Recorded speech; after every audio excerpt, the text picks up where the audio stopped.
الكريم أما بعد أعوذ بالله من الشيطان الرجيم بسم الله الرحمن الرحيم والذين جاءوا من بعدهم يقولون ربنا اغفر لنا ولإخواننا الذين سبقونا بالإيمان ولا تجعل في قلوبنا غلا للذين آمنوا ربنا إنك رؤوف رحيم صدق الله رب العالمين.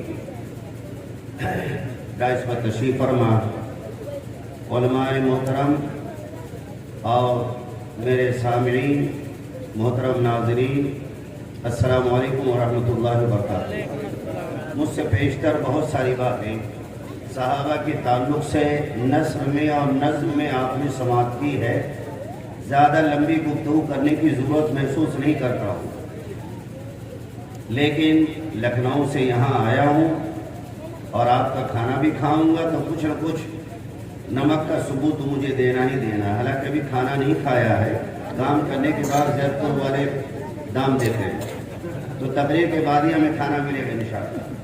مگر یہ بتائیں ایمانداری سے کہ آپ لوگ سننے کے موڈ میں ہیں یا نہیں ہیں؟ تو پھر آگے آ جائے. جو کرسیاں خالی ہیں نشست بدل جائے، شیطان کا غلبہ ختم ہو جائے گا.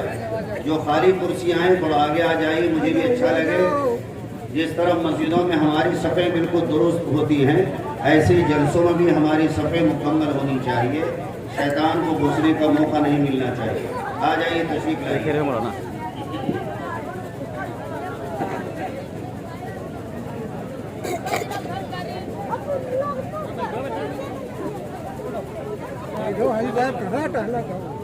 آ جائیے، جلدی آ جائیے تو پھر میں اپنی بات شروع کروں.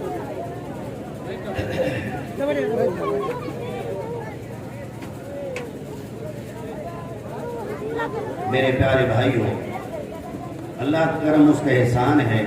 زید پور کے لوگ بہت خوش نصیب ہیں الحمدللہ. یہاں قرآن حکیم کے پڑھنے والے، سمجھنے والے، سمجھانے والے بحمدللہ وافر مقدار میں موجود ہیں. بہت سارے مدارس آپ کے زید پور کے اندر ہیں، خواہ وہ کسی مسلک سے وابستہ ہو، لیکن بہرحال قرآن کی روشنی عام ہے. میں نے قرآن حکیم کے آیت مبارکہ پڑھی ہے. میں بہت شارٹ کٹ گفتگو کروں گا. میری گفتگو کا عنوان ہے حضرت معاویہ رضی اللہ تعالی عنہ، ان کی نسبی قرابت، اسلامی قرابت، ان کے زندگی کے شب و روز کیا تھے. قرآن میں اللہ نے اپنے نیک بندوں کی تعریف کی ہے. والذین جاؤ من بعدہم سورہ حشر کی آیت مبارکہ ہے. تفصیل نہیں، بس شارٹ کٹ ترجمہ کرتا ہوں. دور اول اصحاب رسول صلی اللہ علیہ وسلم کا تھا جو فتح مکہ سے پہلے ایمان لائے. کچھ لوگ فتح مکہ کے بعد، پھر حضرت معاویہ کے بعد یہ سلسلہ چلتا رہا. تو جو بعد میں آنے والے لوگ ہیں، فتح مکہ کے بعد جن لوگوں نے ایمان قبول کیا، یا قیامت تک جتنے لوگ ایمان قبول کریں گے، سب کی زبان پر یہی دعا ہوگی. کیا؟ یقولون، یہی کہیں گے اور کہتے ہیں اور انشاءاللہ قیامت تک کہتے رہیں گے. کیا؟ ربنا اغفر لنا وَلِإِخْوَانِنَا الَّذِينَ سَبَقُونَا بِالْإِيمَانِ.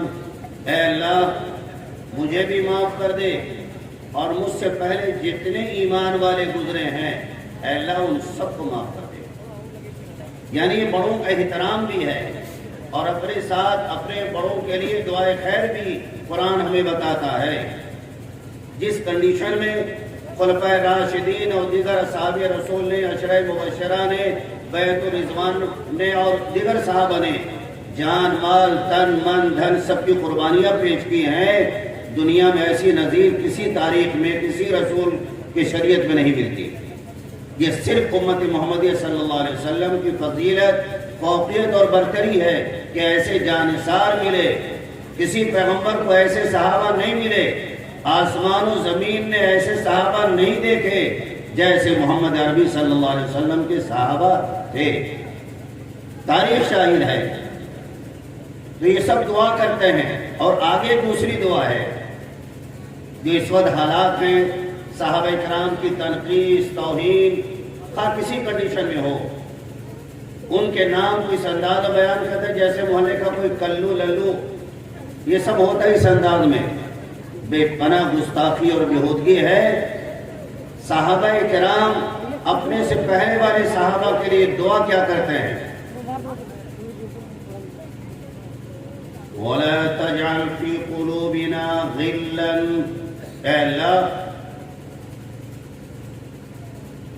میرے دلوں کے اندر، ہمارے دلوں کے اندر جو لوگ مجھ سے پیشتر ایمان لائے، جو لوگ مجھ سے پہلے ایمان لائے، اے اللہ ان ایمانداروں کے بارے میں میرے دل میں کوئی کھوٹ، کوئی بغض، کوئی اثر، کوئی جلن، کوئی کٹن مرن نہ رکھا۔ صحابہ اکرام کے بارے میں کوئی دل میں میرے دغدغہ نہ دینا۔ وَلَا تَجْعَلْ فِي قُلُوبِنَا غِلًّا، غلن کے معنی غضب، دشمنی، عداوت، یہ مومن کی شان ہے۔ تو جو لوگ اصحاب محمد صلی اللہ علیہ وسلم کے سلسلے میں، حضرت عمر کے سلسلے میں، ابو بکر کے سلسلے میں، حضرت عثمان کے بارے میں، حضرت معاویہ کے بارے میں جو لوگ دل میں کسک رکھتے ہیں، وہ کیسے لوگ ہیں؟ قرآن نے اشارت النص کے اعتبار سے کلیئر کر دیا ہے۔ وَلَا تَجْعَلْ فِي قُلُوبِنَا، مومن وہ لوگ ہیں جو پہلے والے مومنین کے لیے اللہ سے دعا کرتے ہیں کہ اللہ ان اصحاب محمد کے بارے میں، اصحاب رسول کے بارے میں میرے دل میں کوئی کھوٹ، کوئی قدورت، کوئی غضب، کوئی دشمنی، کوئی حسد، کوئی بغض نہ رکھنا۔ ربنا انک رؤوف رحیم، میرے پروردگار آپ تو بہت مہربان، بہت رحیم ہیں، اصحاب محمد کے بارے میں میرے دل کو بالکل صاف رکھنا۔ اور جو دل کو صاف نہ رکھے وہ کون ہوتا ہے؟ فیصلہ آپ کر لیں، نام لینے کی ضرورت نہیں۔ میں کڑی سے کڑی جوڑ رہا ہوں۔ کوڑا شریف کے بارے میں ہمارے بھائی، ساتھی، دوست مولانا سلیم صاحب قاسمی حفظہ اللہ نے بہت ڈیٹیل سے بیان کر دیا ہے۔ میں کوڑے کی مٹھائی اور ٹکی وغیرہ کے بارے میں کوئی بات نہیں کروں گا، میں ٹکی نہیں بیچتا ہوں۔ میں جو ڈائریکٹ آپ کے سامنے رکھنا چاہتا ہوں، حضرت معاویہ رضی اللہ تعالی عنہ کی اصلی پوزیشن۔ ہمارے سماج میں بہت سارے مسلک کے لوگ ہیں، دیوبندی بھی ہیں، ہمارے بریلوی بھائی بھی ہیں، شیعہ حضرات بھی ہیں، جماعت اسلامی کے لوگ بھی ہیں، ہر طرح کے لوگ ہیں، مگر ان سب کا جو انداز ہے وہ عقیدت میں وہ ون سائیڈڈ ہو گئے۔ ون سائیڈڈ کا مطلب سمجھتے ہیں؟ داماد رسول کی طرف 98% جھکاؤ ہے، نواسہ رسول کی طرف 98% جھکاؤ ہے، حضرت علی سے بے پناہ محبت ہے۔ محبت تو ہمیں بھی ہے، سیدنا حسین سے کس کو محبت نہیں؟ وہ بدنصیب بدبخت ہوگا جس کو حضرت علی سے محبت نہ ہو، حضرت حسن سے اور حسین سے محبت نہ ہو۔ وہ دنیا کا انتہائی بدترین انسان ہوگا، بدترین مسلمان ہوگا جس کو داماد رسول سے محبت نہ ہو، جس کو نواز رسول سے محبت نہ ہو۔ مگر عقیدت کے ساتھ ساتھ ہمیں کچھ حقیقت کو بھی جوڑ کر چلنا چاہیے۔ حضرت علی حضور کے سگے چچا زاد بھائی ہیں، علی ابن ابی طالب حضور کے سگے چچا کے بیٹے ہیں، سگے چچا زاد بھائی بھی ہیں، حضور کے داماد بھی ہیں، دنیا جانتی ہے۔ حسن حسین حضرات حسنین حضور کے نواسے ہیں، مگر جو کچھ واقعات رونما ہوئے، حضرت علی کے ساتھ حضرت معاویہ کی جو جنگ ہوئی اور حضرت حسین کے ساتھ یزید کے توسط سے جو شہادت کا عمل پیش آیا، واقعہ کربلا، اس کی وجہ سے امت میں انتشار پیدا ہو گیا۔ جو حضرت علی سے جنگ کرے وہ بے دین، جس نے حضرت حسین کو شہید کیا وہ بھی دین، حضرت حسین کی شہادت میں جس کا کردار رہا 10%، 20%، 50% یا 100%، وہ بھی دین۔ یہ اختلافی مسائل ہیں، لیکن ہمیں اور آپ کو عقیدت کی چادر میں دونوں کو شامل کرنا چاہیے۔ حضرت علی حضور کے خاندان کے ہیں، بنی ہاشم سے ہیں، اور حضرت معاویہ یہ بھی حضور کے خاندان میں ہیں، بنو امیہ سے۔ حضور کے چوتھی پشت کے جو دادا ہیں عبد مناف، انہی کی اولاد میں 3 قبیلے ہوئے، بنو ہاشم، بنو عبد شمس، بنو امیہ۔ یہ حضرت عبد مناف کی اولاد در اولاد در اولاد حضور تک اور معاویہ تک۔ تو چوتھے نمبر دادا، پردادا، لکڑ دادا، سکڑ دادا، یہ سکڑ دادا جو ہیں حضور کے چوتھے دادا بلکہ تیسرے دادا، اور حضرت معاویہ کے چوتھے دادا ہوتے ہیں حضرت عبد مناف۔ رسول اللہ صلی اللہ علیہ وسلم کا جو خاندانی تعلق ہے وہ سب عبد مناف کی اولاد در اولاد در اولاد ہیں۔ حضرت علی بنو ہاشم کے قبیلے سے ہیں، اور حضرت معاویہ بنو امیہ کے قبیلے سے، مگر خاندانی نسبی تعلق ایک ہے۔ پہلی بات تو یہ، حضرت معاویہ آپ کے خاندان کے ہیں۔ چوتھے نمبر کے جو دادا ہیں سکڑ دادا، ان کی اولادوں میں رسول اللہ بھی ہیں اور حضرت معاویہ بھی ہیں۔ حضرت علی تو بنو ہاشم میں ہیں، داماد بھی ہیں، آپ کے شہزاد بھائی بھی ہیں، اور آپ کے لپالک بھی ہیں۔ بڑی فضیلت، بڑی منقبت حضرت معاویہ کی ہے، لیکن حضرت معاویہ حضرت علی کی ہے، مگر حضرت معاویہ کم نہیں ہے۔ میں جب تک ان کی پوزیشن، سماجی اسٹیٹس ان کا کیا ہے اور دینی اسٹیٹس کیا ہے، جب تک یہ کلیئر نہ کر دوں، آپ دوسروں سے مقابلہ نہیں کر سکتے حضرت معاویہ کے بارے میں۔ حضرت علی کی شخصیت اظہر من الشمس ہے، سورج کی طرح روشن ہے، کوئی کلام نہیں۔ بات حضرت معاویہ کی ذات پر آتی ہے۔ حضرت معاویہ رشتے میں ایک ہی خاندان کے ہیں، چوتھی پشت سے ان کا سلسلہ شجرہ نسب ایک ہی ملتا ہے، قرابت داری ہے حضرت معاویہ کی اور حضور کی، نمبر 1۔ دوسرے نمبر پہ حضرت معاویہ رسول اللہ صلی اللہ علیہ وسلم کے برادر نسبتی بھی ہیں، یعنی سالے بھی ہیں، اور حضور صلی اللہ علیہ وسلم کے ساڑھو بھی ہیں۔ حضرت معاویہ سالے بھی ہیں، سالے کا لفظ نہ سمجھیے گا، چکانے بکتے ہیں، آپ کو سمجھانے برادر نسبتی گاڑا لفظ کہہ دوں تو ذرا دشواری ہوگی۔ برادر نسبتی بھائی، یعنی بیوی کے بھائی کو ہم لوگ اس لفظ سے ہندوستانی انداز میں سالہ کہتے ہیں، اور سالی کے شوہر کو ہم لوگ اردو میں مہذب انداز میں ہم زلف کہتے ہیں، اور اپنی مادری زبان میں ہم لوگ ساڑھو کہتے ہیں۔ تو حضرت معاویہ کا ایک رشتہ خاندانی قرابت داری بھی ہے، دوسرا رشتہ سالہ ہونے کا بھی ہے۔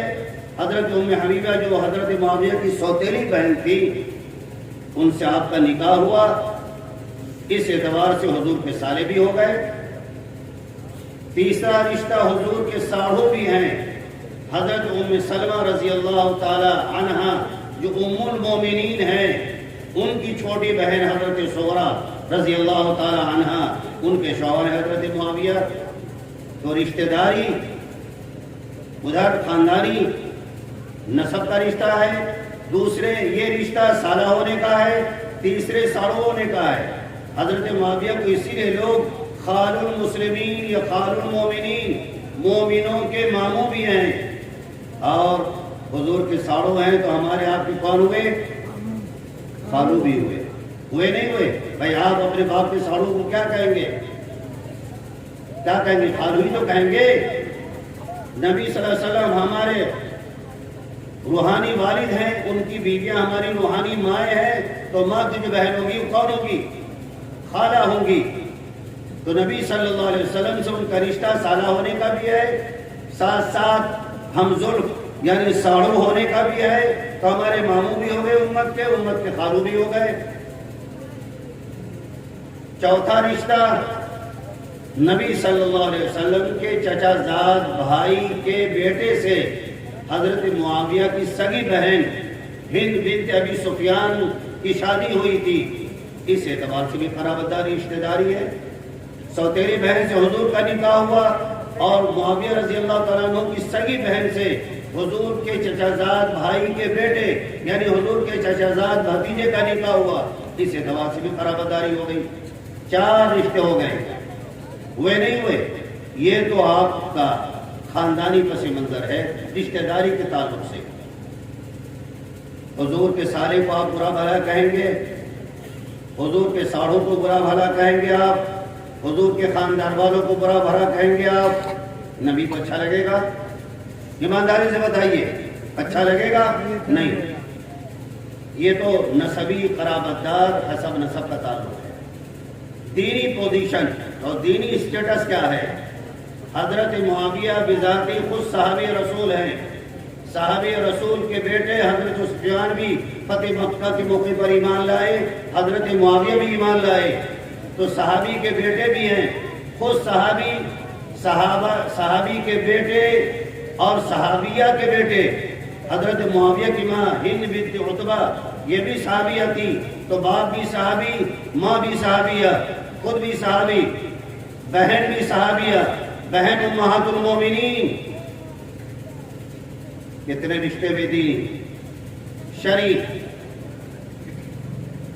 پھر نبی صلی اللہ علیہ وسلم سے قرابت داری کے علاوہ رسول محترم صلی اللہ علیہ وسلم کے پہلو میں بیٹھنے والے کاتب وحی بھی ہیں، قرآن نازل ہوتا رہا۔ نمبر 1 حضرت زید بن ثابت کتابت کرتے تھے، اور زید بن ثابت کے بعد حضرت معاویہ رضی اللہ تعالیٰ عنہ بہت ہی مدبر تھے، تدبر بے پناہ تھا ان کا، علم میں مہارت تھی، رسول محترم صلی اللہ علیہ وسلم کے پہلو میں بیٹھتے تھے، حضور کے معتمد بھی تھے، حضرت عمر کے معتمد تھے، حضرت عثمان کے معتمد تھے۔ یہ ان کا دینی اسٹیٹس ہے، دینی ان کی پوزیشن سری پوزیشن ہے۔ صحابی رسول کے بارے میں نبی نے فرمایا تھا، لا تسبوا اصحابی، میرے صحابہ کو برا بھلا مت کہنا، تم وہاں پہاڑ بھی صدقہ دے دو اللہ کی راہ میں، یہ میرے صحابہ اگر ایک سیر ایک پسیری بھی دیتے ہیں تو بھی تمہارے وقت پہاڑ دے دینا یہ اس کے برابر نہیں ہو سکتا۔ صحابہ کا یہ اسٹیٹس ہے جو رسول محترم صلی اللہ علیہ وسلم نے فرمایا۔ صحابہ کو برا بھلا مت کہو، دریدہ دہری مت کرو، صحابہ کے ساتھ بد زبانی مت کرو، حضرت معاویہ کی شان میں گستاخیاں مت کرو۔ جنرل صحابہ کے لیے میرے آقا کا فرمان تھا، لا تسبوا اصحابی، میرے صحابہ کو برا بھلا مت کہنا۔ نمبر 1۔ نمبر 2، نبی صلی اللہ علیہ وسلم فرمایا، اکرموا اصحابی فإنہم اخیارکم ثم الذین یلونہم ثم الذین یلونہم۔ لوگو میرے صحابہ کو گالیاں مت دو، برا بھلا مت کہو، تان و تنقید کا نشانہ مت بناؤ، بلکہ میرے صحابہ کا احترام کرو۔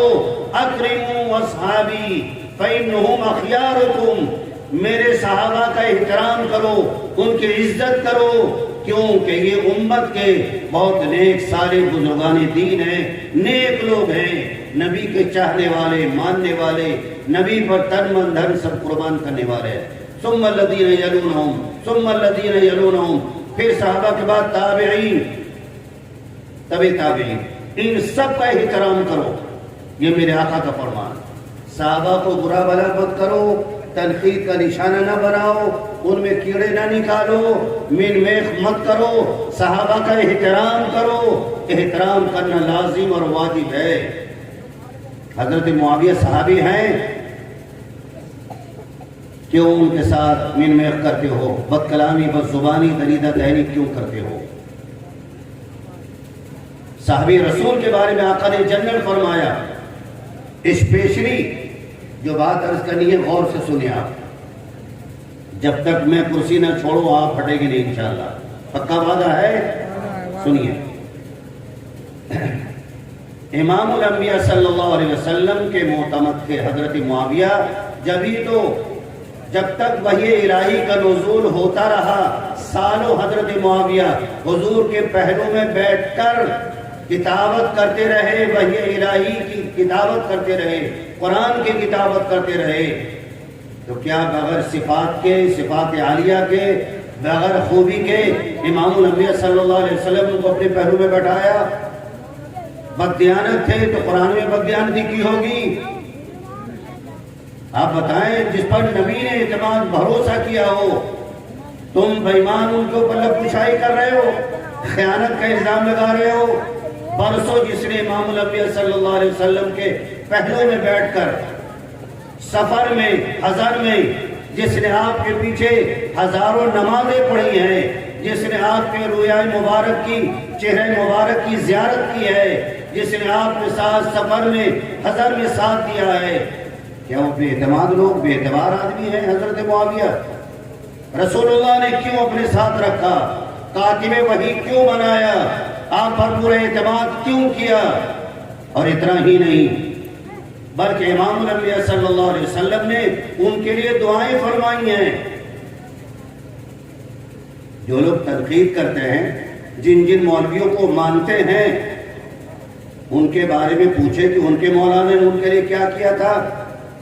امیر معاویہ رضی اللہ تعالیٰ عنہ کی شان اتنی بلند ہے، شان نہیں، شان اتنی بلند ہے، مد لگا دیجیے آپ، 5 حرفی مد لگائیے آپ، مد لازم کی طرح، ان کی شان بہت بلند ہے۔ امام الانبیاء صلی اللہ علیہ وسلم نے بہت سے موقعوں پر دعائیں فرمائی، پیشن گوئی فرمائی اللہ کے رسول نے حضرت معاویہ کے بارے میں۔ ملاحظہ کریں آپ، کارنامے باتیں بتائیں گے۔ رسول کو حضرت معاویہ سے کتنی چاہت تھی، اس چاہت کا اظہار کرتا ہوں۔ اور دنیا کے شیطنت کے جو امام ہیں، جو بدقماش بداتوار لوگ ہیں، جو حضرت معاویہ کی ذات گرامی کو تنقید کا نشانہ بناتے ہیں، ان کو دعوت غور و فکر دے رہا ہوں۔ اگر حضرت معاویہ خائن تھے، باغی تھے، داغی تھے، داغی تھے، مفسد تھے، نبی کے دشمن تھے، تو کیا امام الانبیاء صلی اللہ علیہ وسلم ان کو دعائیں دیں گے؟ جو دین کا دشمن ہو دعائیں دیں گے رسول؟ جو طاغی ہوگا، باغی ہوگا شریعت اسلام کا، رسول اللہ ان کو اپنے ساتھ سواری پر بیٹھائیں گے؟ کہاوت مشہور ہے، فارسی کا شعر ہے کہ گر نبیند بروز شب پرائے چشم، چشمہ آفتاب را چگنا۔ اگر چمگادڑ کی آنکھیں سورج کی روشنی کو نہ دیکھ پائے، جو چمگادڑ نکلتا ہے رات میں تو بہت بھاگ دوڑ کرتا ہے، دن میں سمٹ کے بیٹھ جاتا ہے، اگر چمگادڑ کی آنکھیں سورج کی روشنی کو نہ دیکھ پائے تو کیا سورج کا قصور ہے یا چمگادڑ کی آنکھوں کا قصور ہے؟ اس چمگادڑ کو تو اپنے آئی اسپیشلسٹ کے پاس جانا چاہیے، آنکھوں کا چیک اپ کرانا چاہیے، آنکھوں کا علاج کرنا چاہیے۔ سورج کی روشنی سے اس کی آنکھیں چکا چوند ہو جاتی، کچھ نظر نہیں آتا۔ حضرت معاویہ رضی اللہ تعالیٰ عنہ کی جو شان عرفہ ہے، اس سے ان شیطانوں کی، چمگادڑوں کی آنکھیں بے نور ہو گئی ہیں۔ تو حضرت معاویہ کی سچائی کو، ان کے حقائق کو، ان کی مدبرانہ سیاست کو، ان کے عالمانہ بصیرت کو یہ جاہل گوار کیا سمجھیں گے؟ سمجھ رہے ہیں آپ؟ سنیں، حضور سے قرابت داری کتنی تھی وہ بتا دیا، صحابی رسول کی پوزیشن بتا دیا آپ نے۔ اس کے بعد رسول محترم کا اسپیشل معاملہ کیا تھا؟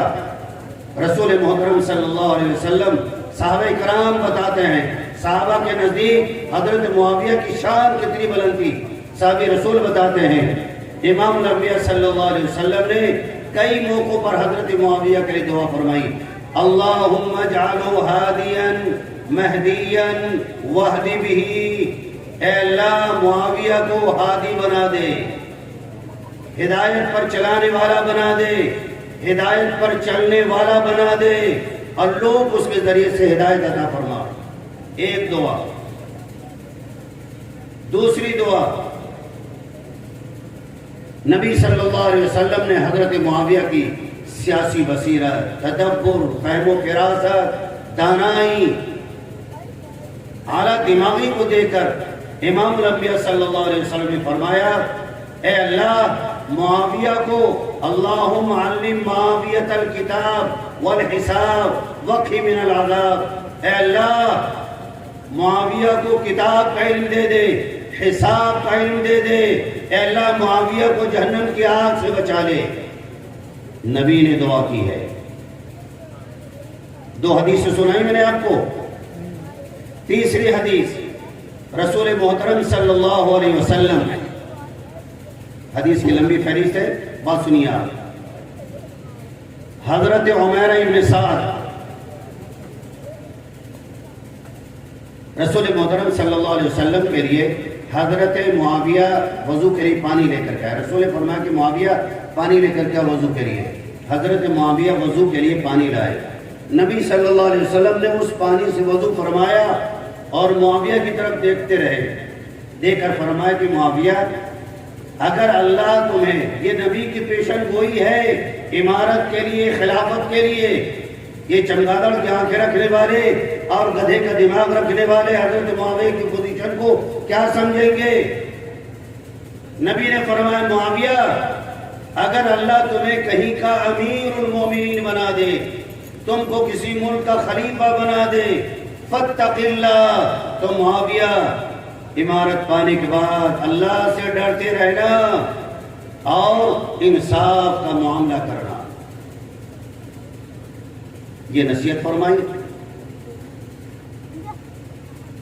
نبی صلی اللہ علیہ وسلم ایک دفعہ سواری سے جا رہے تھے، حضرت معاویہ کو اپنی سواری پر پیچھے بٹھا لیا، جیسے ہم لوگ موٹر سائیکل پہ جاتے ہیں اور کہیں پر مولانا نظر آ گئے، عبداللہ کو کہا مولانا کہاں جا رہے؟ کہا بازار جائیے، بیٹھیے۔ موٹر سائیکل کو پیچھے بٹھا لیتے نہیں بیٹھا لیتے ہیں، آپ کو ڈرائیو کرتے مولانا کو پیچھے بٹھا لیا۔ رسول اللہ سواری پہ جا رہے تھے، حضرت معاویہ کو پیچھے بٹھا لیا۔ کچھ دور چلے تو پوچھا آپ نے کہ معاویہ میرے جسم سے تمہارے جسم کا کون حصہ زیادہ ٹچ کر رہا ہے، مل رہا ہے؟ بھائی پیچھے جو بیٹھا ہوگا تو اس کا یہ حصہ تو بدن سے لگے گا، موٹر سائیکل میں بیٹھے یا جانور میں بیٹھے، لگے گا نہیں لگے گا؟ آپ نے فرمایا معاویہ میری سواری پہ تم بیٹھے ہو، تمہارے جسم کا کون سا حصہ میرے جسم سے ٹچ کر رہا ہے، مس کر رہا ہے؟ حضرت معاویہ نے فرمایا اللہ کے رسول میرا پیٹ آپ کے جسم اطہر سے، میرا سینہ آپ کے جسم اطہر سے ٹچ ہو رہا ہے۔ رسول اللہ نے دعا فرمائی اے اللہ معاویہ کے سینے کو علم سے بھر دے۔ خائن تھے حضرت معاویہ، باغی تھے، طاغی تھے، گنہگار تھے، نبی دعا کر رہے ان کے لیے، علم کی دعا کر رہے نبی، اے اللہ معاویہ کے سینے کو نور سے بھر دے، علم سے بھر دے۔ ان جاہلوں گدھوں کو یہ روایات یہ حدیث نظر نہیں آتی۔ چار ہی چیزیں میں نے بتائی، دعائیں اور نبی صلی اللہ علیہ وسلم کے فرمودات بتائے، بہت تفصیلی معاملہ ہے۔ رسول اللہ صلی اللہ علیہ وسلم کے معتمد تھے۔ رسول علیہ السلام کے بعد جب حضرت عمر رضی اللہ تعالیٰ عنہ کا دور آیا تو ہمس میں عمیرہ ابن سعد وہاں کے امیر تھے۔ ہمس ایک ملک ایک جگہ ہے، وہاں کے امیر تھے حضرت عمیرہ ابن سعد۔ حضرت عمر ابن خطاب دنیا لارستی ان کے نام سے۔ حضرت عمر کا دور اتنا حسین دور تھا کہ بھیڑیاں اور بکریاں ایک گھاٹ پر پانی پیا کرتے تھے دونوں۔ حضرت عمر کا عادلانہ نظام اتنا مضبوط تھا کہ جانور بھی ان کے عدل سے کانپتے تھے۔ حضرت معاویہ رضی اللہ تعالیٰ عنہ کو حضرت فاروق اعظم رضی اللہ تعالیٰ عنہ نے ایک صحابی کو معزول کیا ہند سے، وہاں سے ان کو بلا لیا، چلو آؤ تم یہاں۔ اور حضرت معاویہ کو عمر ابن خطاب رضی اللہ تعالیٰ عنہ نے ہمس کا والی، گورنر، امیر المومنین، خلیفۃ المسلمین بنا کے بھیجا۔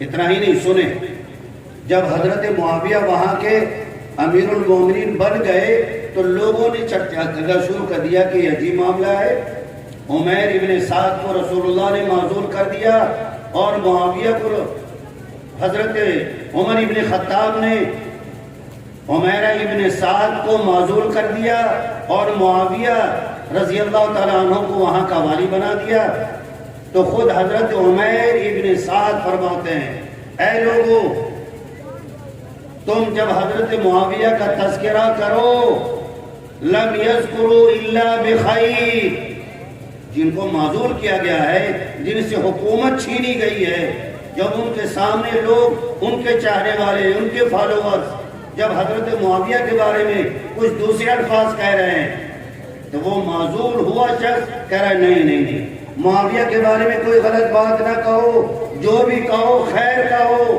کیوں؟ فَإِنِّي سَمِعْتُ رَسُولَ اللَّهِ صلی اللہ علیہ وسلم، میں نے امام الانبیاء صلی اللہ علیہ وسلم کو ان کے بارے میں دعا کرتے ہوئے سنا ہے، اے اللہ معاویہ کو ہادی بنا دے، مہدی بنا دے، اس کے ذریعے سے لوگوں کو ہدایت عطا کر دے، خبردار معاویہ کے بارے میں کوئی بد کلامی مت کرنا۔ کون کہہ رہا ہے؟ جس سے حکومت چھین لی گئی، جس سے حکومت چھین لی جاتی ہے، دیکھا بی جے پی میں جن کو ہٹا دیا گیا ہے وہ ادھم بازی کرتے ہیں، لیکن حضرت عمیر ابن سعد نے ایسا کچھ کام نہیں کیا۔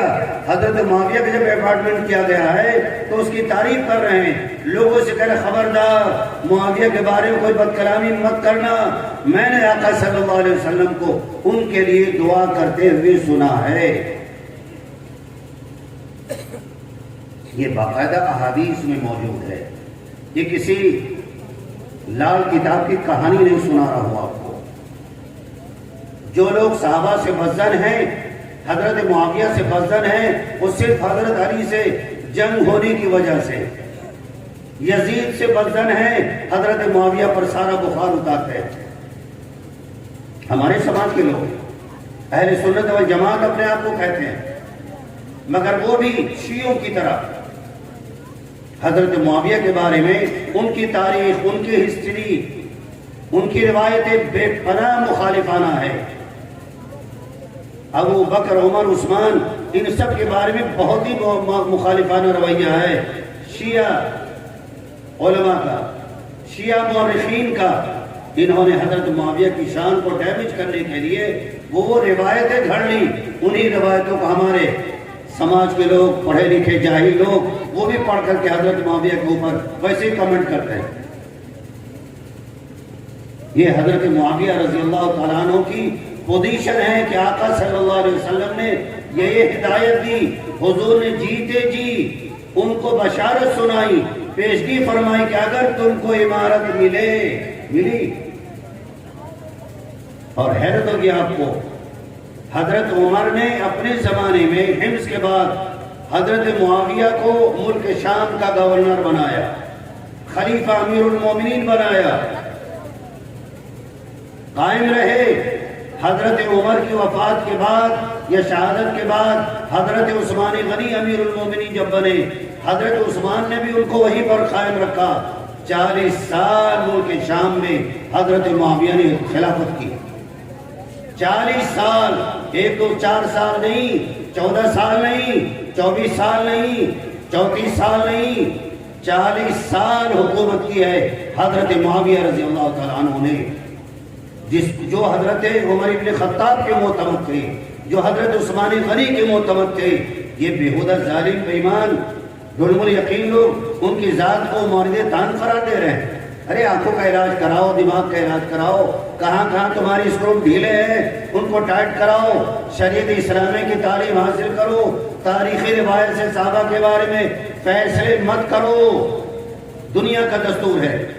زید پور والوں میں آپ سے ایک سوال کرتا ہوں، سبزی منڈی کل صبح جائیں گے آپ لوگ، ہاتھ اٹھائے کتنے لوگ سڑا ہوا مال خریدیں گے؟ اٹھائے ہاتھ آپ لوگ۔ سبزی دکان پہ ٹھیلے پہ جائیں گے، کتنے لوگ باسی مال خریدیں گے؟ کتنے لوگ سڑا مال خریدیں گے؟ اٹھائے ہاتھ۔ کیوں کوئی ہاتھ نہیں اٹھا رہا؟ بھیا پیسہ دیں گے تو اچھا مال لیں گے، تازی سبزی لیں گے نا، باسی مال اور سڑا مال لے کے کیا اپنے ابا کی خبر میں ڈالیں گے؟ کیا کریں گے ہم؟ تاریخ میں ان جاہلوں کو وہی سڑا مال نظر آیا جو شیعہ روایات سے حضرت معاویہ کی شان کو مخدوش کیا گیا تھا۔ وہی روایت کے منڈیوں میں ان جاہلوں کو وہی روایتیں نظر آئیں۔ امام الانبیاء صلی اللہ علیہ وسلم تاجدار مدینہ کا فرمان، آپ کی دعائیں، آپ کی پیشن گوئیاں، آپ کی بشارت ان جاہلوں کو منڈی میں نظر نہیں آئی۔ آنکھوں کا انداؤ ٹٹول کے لے گا تو اسے کیا پتا کہ سبزی تازی ہے یا باسی ہے؟ یہ آنکھوں کے اندھے بھی ہیں اور دل کے بھی اندھے ہیں، نور بصارت بھی کم ہے اور نور بصیرت بھی کم ہے، دونوں چیزیں ان کی کم ہیں۔ اس لیے صحابہ میں تان کرتے ہیں، جبکہ اہل علم کے دنیا کے تمام عقلاء سمجھدار کا ایک اصول ہے، کیا؟ خذ ما صفا دع ما قدر۔ جو چیزیں اچھی ہیں وہ لے لو، جو بری ہیں ان کو چھوڑ دو۔ دنیا کے عقل مندوں کا یہی کام ہوتا ہے، اچھی چیزیں لے لو، بری چیزیں چھوڑ دو، کمنٹ مت کرو۔ مگر تاریخی روایت میں، تاریخ کی منڈی میں ان جاہلوں نے سڑے مال تو اٹھائے، اچھے مال کی طرف اللہ نے ان کو توفیق نہیں دی۔ بدظن رہو گے، سوئے خاتمے کا اندازہ کرو، خاتمہ بالخیر نہیں ہوگا۔ لا تتخذوهم من بعدی غرضا، لوگوں مسلمانوں میرے صحابہ کو برا بھلا مت کہنا، کیونکہ جو میرے صحابہ کو برا کہتا ہے وہ انڈائریکٹ مجھے کہتا ہے، اور جو مجھے کہتا ہے وہ خدا کو کہتا ہے، خدا انتقام تم سے لے گا۔ صحابہ کے احترام واجب ہے۔ حضرت جتنے صحابہ ہیں وہ تو اپنی جگہ پر، بعد کے جو لوگ ہیں، حضرت شاہ ولی اللہ صاحب محدث دہلوی، حضرت عمر ابن عبدالعزیز جو اسلام کے بعد میں اعلیٰ درجے کے خلیفہ گزرے ہیں، حضرت عمر ابن عبدالعزیز ایک مائع ناز عالم بھی تھے، مفکر بھی تھے، مدبر بھی تھے۔ ان کا زمانہ خیر کا زمانہ تھا۔ جس شان و شوکت کے ساتھ، جس مختصانہ انداز میں خلافت کی ہے، اسلام کی تاریخ کا سنہرا باب انہوں نے کھولا ہے۔ حضرت عمر ابن عزیز رحمت اللہ علیہ، ان کے زمانے خلافت میں اگر کوئی شخص حضرت معاویہ کے بارے میں بد کلامی کرتا تو حضرت عمر ابن عزیز کوڑے لگواتے تھے۔ کیا لگواتے تھے؟ کوڑے لگواتے تھے۔ خبردار، معاویہ کے بارے میں ان کی شان میں گستاخیاں مت کرنا، کوڑے لگاؤ۔ یہ معمولی پوزیشن ہے۔ بعد میں آپ دیکھیں، حضرت شاہ عبدالحق محدث دہلوی، حضرت شاہ ولی اللہ صاحب محدث دہلوی رحمت اللہ علیہ، حضرت شیخ عبدالقادر جیلانی رحمت اللہ علیہ، ان سے لوگوں نے پوچھا کہ حضرت معاویہ کے بارے میں آپ کا کیا خیال؟ غور سے سنیں، ان کی کتاب بنیۃ الطالبین ہے، پڑھ لیجئے گا۔ حضرت تھانوی رحمت اللہ علیہ نے بھی اپنے ملفوظات میں لکھا ہے۔ کیا لکھا؟ حضرت شیخ عبدالقادر جیلانی بغدادی رحمت اللہ علیہ سے لوگوں نے کہا کہ شیخ حضرت معاویہ کے بارے میں آپ کا کیا خیال ہے؟ تو کہا حضرت معاویہ کے بارے میں میرا خیال، میں معاویہ کے راستے میں بیٹھ جاؤں اور ان کے گھوڑے کے کھر کی دھول اگر میرے جسم پر پڑ جائے تو خدا کی قسم اس دھول کو میں اپنے لیے ذریعہ نجات سمجھوں گا۔ شیخ عبدالقادر جیلانی، جس کو دیوبندی مانتے ہیں، بریلوی مانتے ہیں، شیعہ بھی مانتے ہیں، سب مانتے ہیں، شیخ عبدالقادر جیلانی رحمت اللہ علیہ نے حضرت معاویہ کے بارے فرمایا کہ میں ان کے راستے میں بیٹھ جاؤں جدھر سے معاویہ سواری سے گزر رہے ہوں، اگر ان کی سواری کے کھر سے اٹھتی ہوئی دھول اگر میرے جسم پر آ جائے، میں اسے اپنے لیے نجات کا ذریعہ سمجھتا ہوں۔ یہ حضرت معاویہ رضی اللہ تعالیٰ عنہ کی پوزیشن ہے۔ یہ پوزیشن کلیئر کرنا ضروری ہے، نسبی پوزیشن، دینی پوزیشن، سماجی پوزیشن، یہ دو پوزیشنیں آ گئی، قرابت داری، نسب داری، سب صحابیت وغیرہ وغیرہ یہ سب آ گئی۔ اب حضرت معاویہ رضی اللہ تعالیٰ عنہ کے بارے میں امام احمد بن حنبل، امام مالک، دیگر ائمہ ان کے بارے میں بہت اچھا حسن ظن رکھتے تھے۔ حضرت امام مالک رحمۃ اللہ علیہ، امام احمد بن حنبل، وہ فرماتے ہیں، بلکہ وہ فتویٰ دیتے تھے کہ جس نے معاویہ کی شان میں گستاخی کی ہے اس ظالم دریدہ دہر انسان کو قتل کر دیا جائے۔ یہ الٹ اپ نہیں اڑا رہا ہوں، باقاعدہ کتابیں موجود ہیں۔ حضرت امام مالک احمد ابن حنبل رحمۃ اللہ علیہ حضرت معاویہ کے اتنا احترام کرتے تھے کہ اگر کوئی صحابی رسول کا حضرت معاویہ کی شان میں گستاخی کرے تو اس کو قتل کر دیا جائے۔ اور علماء کہتے ہیں کہ یہ بڑا گناہ ہے، ایسے شخص کے اوپر سزا جاری کی جائے۔ اسلامی حکومت ہوتی تو جو آنکھوں کے اندھے اور دل کے اندھے ہیں ایسے لوگوں پر تو واقعی سزا جاری کی جاتی ہے۔ یہ تمام شیع روایات کا نچوڑ ان کے پاس ہے، جس آئینے سے حضرت معاویہ رضی اللہ تعالیٰ عنہ کی شخصیت کو پہچاننا چاہتے ہیں۔ اس لیے میرے عزیزوں، حضرت معاویہ رضی اللہ تعالیٰ عنہ کی قرابت داری کا سلسلہ میں نے بتا دیا، شرعی پوزیشن بھی بتا دی، اب سیاسی پوزیشن کی طرف آئیں۔ آپ بہت خلاصے کے طور پہ عرض کرتا ہوں، حضرت معاویہ کی سیاسی پوزیشن، سیاسی بصیرت کتنی بلند تھی آپ اندازہ نہیں کر سکتے۔ خلیفہ راشد حضرت فاروق اعظم رضی اللہ تعالیٰ عنہ کے دور میں اسلام کی جتنی ترقی ہوئی، جتنی چیزیں نو ایجاد ہوئیں، ان کی جو چیزیں باقی رہ گئی تھی، حضرت معاویہ رضی اللہ تعالیٰ عنہ نے حضرت عمر ابن خطاب کے مشن کو مکمل کیا۔ حضرت عمر ابن خطاب کا دور خلافت بڑا عظیم الشان رہا ہے، مسلمانوں کی بڑی ترقیات ہوئی ہیں، کتابیں موجود ہیں، لیکن جو کام حضرت عمر ابن خطاب کے دور میں مکمل نہیں ہو پایا تھا، حضرت عمر ابن خطاب کا سنہرا خواب تھا، اس خواب کی تکمیل حضرت امیر معاویہ رضی اللہ تعالیٰ عنہ نے کی۔ آپ یوں سمجھتے کہ محلے کا کوئی للو کلو ہوگا اس نام سے حضرت معاویہ کو پکارنا شروع کر دیا جاہل گواروں نے؟ ہمیں بتائیں وہ ظالم جو حضرت معاویہ کی شان میں گستاخیاں کرتے ہیں۔ رسول اللہ صلی اللہ علیہ وسلم کے زمانے میں دفاعی پوزیشن اتنی مضبوط نہیں تھی، زمین پہ لڑتے تھے، سمندر میں لڑنے کا کوئی سادھن نہیں تھا۔ حضرت عمر بن خطاب کے زمانے میں کوئی سادھن نہیں تھا، حضرت عثمان غنی کے زمانے میں کوئی سادھن نہیں تھا، حضرت علی رضی اللہ تعالیٰ عنہ کے زمانے میں دشمنوں سے سمندری راستے سے لڑنے کی کوئی پلاننگ نہیں تھی۔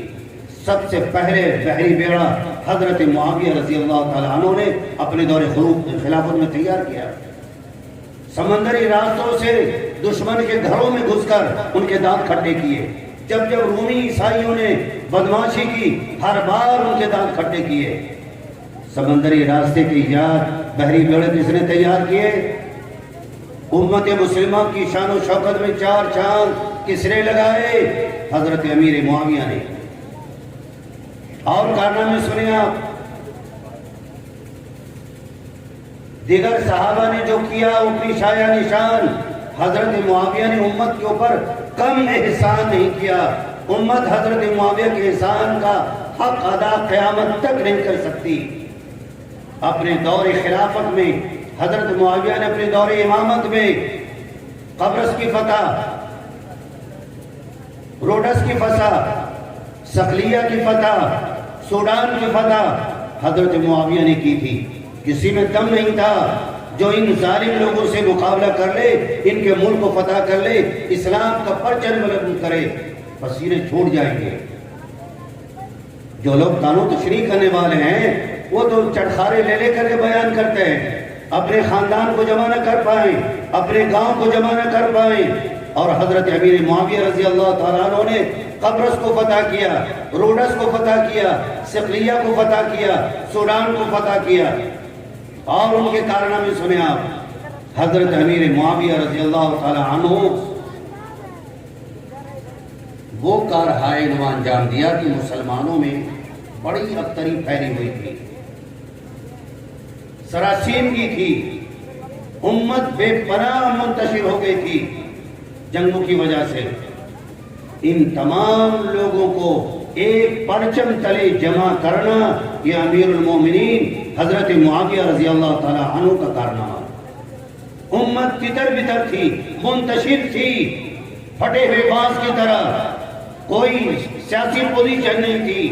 حضرت معاویہ رضی اللہ تعالیٰ عنہ نے اپنے دور امارت میں، اپنے دور خلافت میں یا حکومت میں حضرت معاویہ رضی اللہ تعالیٰ عنہ نے ان تمام انتشار کو ختم کر کے سب کو ایک پرچم تلے جمع کیا۔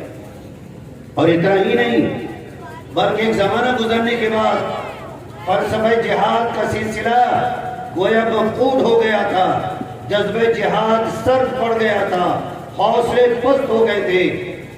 حضرت امیر معاویہ رضی اللہ تعالیٰ عنہ نے تمام لوگوں کو جمع کر کے فرض جہاد کی تدبیروں کو بروئے کار لا کر آپ نے پھر جہاد کے فریضے کو زندہ کیا۔ یہ کارنامے آنکھ کے اندھوں کو، دل کے اندھوں کو نظر نہیں آتا، تو یہ تاریخی روایت ان کی نگاہوں سے نہیں گزرتی۔ حضرت معاویہ ایسے تھے، حضرت معاویہ خاطی تھے، باغی تھے، آپ کے ابا جبریل امین کے رشتہ دار تھے، آپ کے باپ خاطی نہیں، دادا پردادا لکھڑ دادا سفر دادا آخر تک ان سے غلطیاں نہیں ہوئی۔ اپنے باپ دادا کی غلطیوں کو بیان کرو، باپ شرابی تھا، اپنے باپ کی شراب پینے کی بری عادتوں کو بیان کرو، ذرا دیکھیں۔ اپنے خاندان کی برائیاں بیان کرنا معیوب سمجھتے ہو، اور اصحاب محمد صلی اللہ علیہ وسلم کی ہجو کرنا، تبرہ بکنا، ان کی شان میں گستاخیاں کرنا دین اور ایمان کا ایک فرض منصبی سمجھتے ہو؟ ڈرنا چاہیے۔ نہ صرف حضرت معاویہ، کسی صحابہ کے بارے میں گستاخی رسول اللہ کو پسند نہیں۔ جائے کہ حضرت معاویہ جن کا رشتہ قرابت داری بھی آپ کے سامنے، ایمانیات بھی آپ کے سامنے، کارنامے بھی ان کے سامنے، حضرت معاویہ رضی اللہ تعالیٰ عنہ کو، بس دو آخری بات کہہ کے اپنی بات ختم کرتا ہوں۔ حضرت معاویہ رضی اللہ تعالیٰ عنہ کو حضرت عمر ابن خطاب نے، حضرت عثمان غنی نے ان کے دور خلافت میں ملک شام کی عمارت میں اسپیشل اجازت دے رکھی تھی، اسپیشل اجازت کہ معاویہ تم اس سلسلے میں جو کرنا چاہو تمہیں اجازت ہے، اختیار ہے۔ اتنی اعلیٰ بصیرت تھی، اتنا اعلیٰ دماغ تھا، دشمنوں کے چھکے چھوڑا دیے۔ جہاں جہاں سے دشمنی کی چنگاری اٹھتی تھی فوراً پانی ڈال کر ساری چنگاریاں بجھا دیتے تھے۔ حضرت معاویہ رضی اللہ تعالیٰ عنہ کے بارے میں بے شمار حدیث ہے۔ اصحاب رسول حضرت معاویہ کو مشورے میں بلاتے تھے۔ ایک موقع پر آقا صلی اللہ علیہ وسلم نے حضرت ابو بکر حضرت عمر سے فرمایا کہ جاؤ معاویہ کو بلاؤ، وہ تمہیں بہترین فیصلہ دیں گے۔ رسول محترم نے حضرت امیر معاویہ کو بلا کر فرمایا ابو بکر عمر جاؤ معاویہ کو بلاؤ، فَإِنَّهُ قَوِيٌّ أَمِينٌ، وہ قوی بھی ہیں اور امین بھی ہیں، مشورہ چاہا جائے تو جس میں فائدہ ہو وہی مشورہ دیتے ہیں، اور لا يَخَافُونَ لَوْمَةَ لَائِمٍ، کسی انسان کے خوف سے وہ اسلام کے پرچم کو جھکاتے نہیں، اعلیٰ انداز میں اسلام کے پرچم کو بلند کرنے والے۔ فَإِنَّهُ قَوِيٌّ أَمِينٌ، حدیث کا الفاظ ہے، وہ قوی بھی ہیں، مضبوط دلیر بھی ہیں۔ ایک موقع پر آقا صلی اللہ علیہ وسلم نے ان کے بارے میں دعا فرمائی، اللہم ثبت لسان معاویہ، اے اللہ معاویہ کی زبان کو حق پر قائم رکھ، وحد قلبہ، اور اے اللہ معاویہ کے دل کو پاکیزگی دے دے، معاویہ کے دل میں ہدایت ڈال دے۔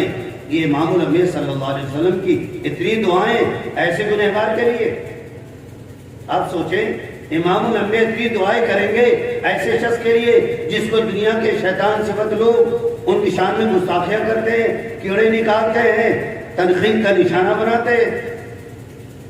میں تمام عالموں کا احترام کرتا ہوں، یہاں تک کہ بریلوی کے علامہ مولانا احمد رضا صاحب فاضل بریلوی کے بارے میں نے آج تک کوئی گستاخی نہیں کی، الحمدللہ، باوجود کہ امت کو ایک فکرے میں مبتلا کر دیا شیخ نے، ایک امت قائم کر دی، لیکن میں ان کے بارے میں گستاخی نہیں کرتا ہوں۔ مولانا سید ابو العلا مودودی رحمۃ اللہ علیہ، میں ان کے بارے میں بھی کوئی گستاخی نہیں کرتا ہوں، میں ان کا بھی بے پناہ احترام کرتا ہوں، بے پناہ میں نے ان کی ساری کتابیں پڑھ لی ہیں، آج بھی پڑھتا ہوں۔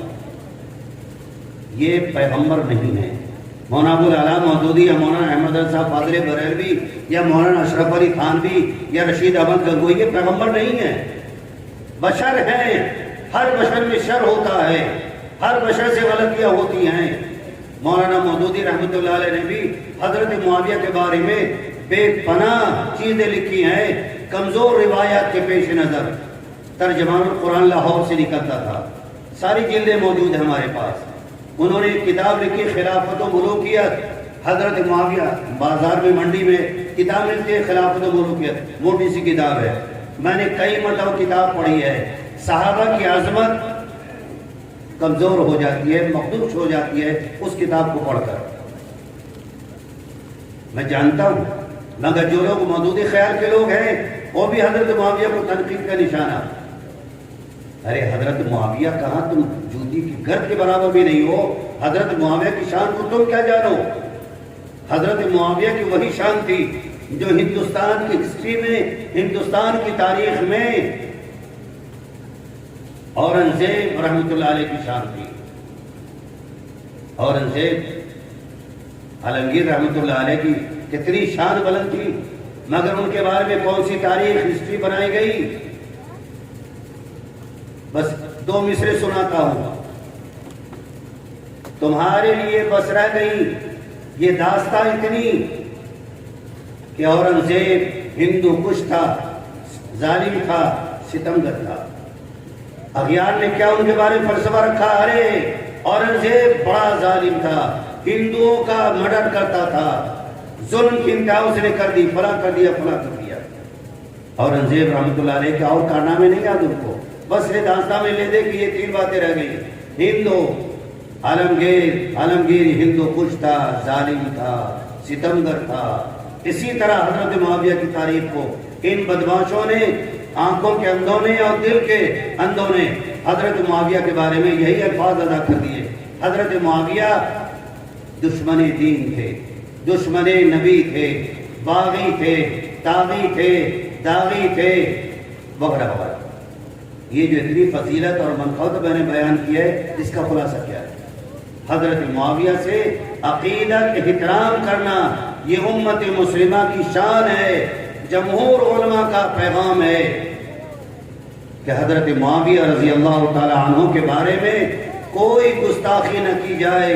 جو گستاخی کرے گا اس کا خاتمہ ایمان پر نہ ہو، ایسا بھی ہو سکتا ہے۔ صحابی کی توہین کرنے والے کو یہ سزا مل سکتی ہے۔ اللہ تعالیٰ نور معرفت نکال دیتا ہے۔ اس لیے لوگوں کو اپنے آخرت کی فکر کرنی چاہیے۔ یہ باتیں حضرت معاویہ رضی اللہ تعالیٰ عنہ کے بارے میں تھی۔ اب 5-7 منٹ اور لوں گا آپ کا۔ اس جلسے کا خلاصہ کیا ہے اور کیا پیغام آپ کو کرنا چاہیے؟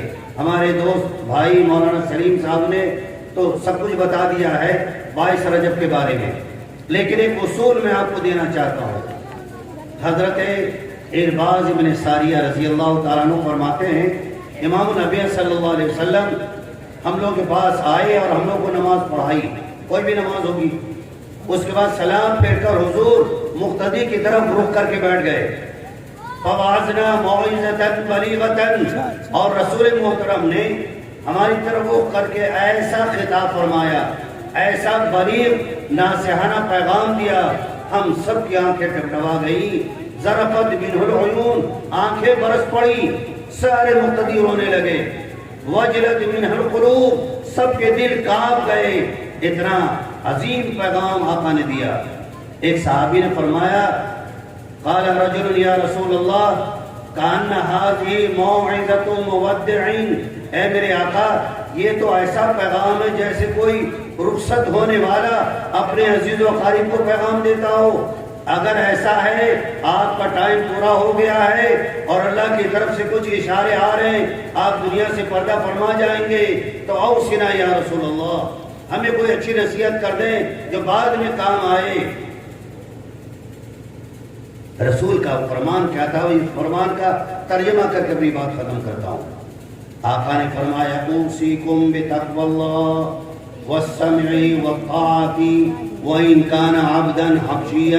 مسلمانوں، نمازیوں، سنو، میں تم کو اللہ سے ڈرنے کی تعلیم دیتا ہوں۔ ہر حال میں، زندگی کے ہر فیلڈ میں، غم میں، خوشی میں، گھر میں باہر دکانداری رشتہ داری ہر جگہ اللہ سے ڈرتے رہنا. اوصیکم بتقوی اللہ، میں تم کو اللہ سے ڈرنے کی تعلیم دیتا ہوں. خوشی میں بھی اللہ سے ڈرو، غم میں بھی اللہ سے ڈرو، شادی بیاہ میں بھی ڈرو، موت مٹی میں بھی ڈرو، گھر میں رہو تو ڈرو، مسجد میں رہو تو اللہ کے خوف سے ڈرو، کاروبار کی منڈی میں ہو، پولیٹیکل سیاسی منڈی میں ہو، ہر جگہ اللہ سے ڈرتے رہو. ڈرو گے تو گناہ کب کرو گے؟ اللہ سے ڈرتے رہو.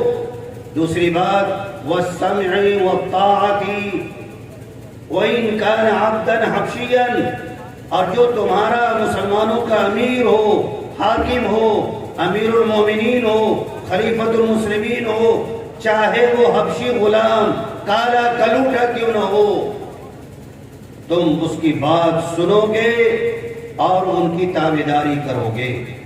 یہ نہیں کرو گے ارے یہ میں ان کی کمان میں رہوں، میں ان کی عزت کروں، میں ان کی بات سنوں، یہ مت کرنا. منصب کے لیے ٹیلنٹ ضروری ہے، منصب کے لیے صلاحیت ضروری ہے، خوبصورتی ضروری نہیں. آپ کے ملک کی پریزیڈنٹ آف انڈیا کیسی ہے؟ دروپدی مرمو دیکھا ہے آپ نے؟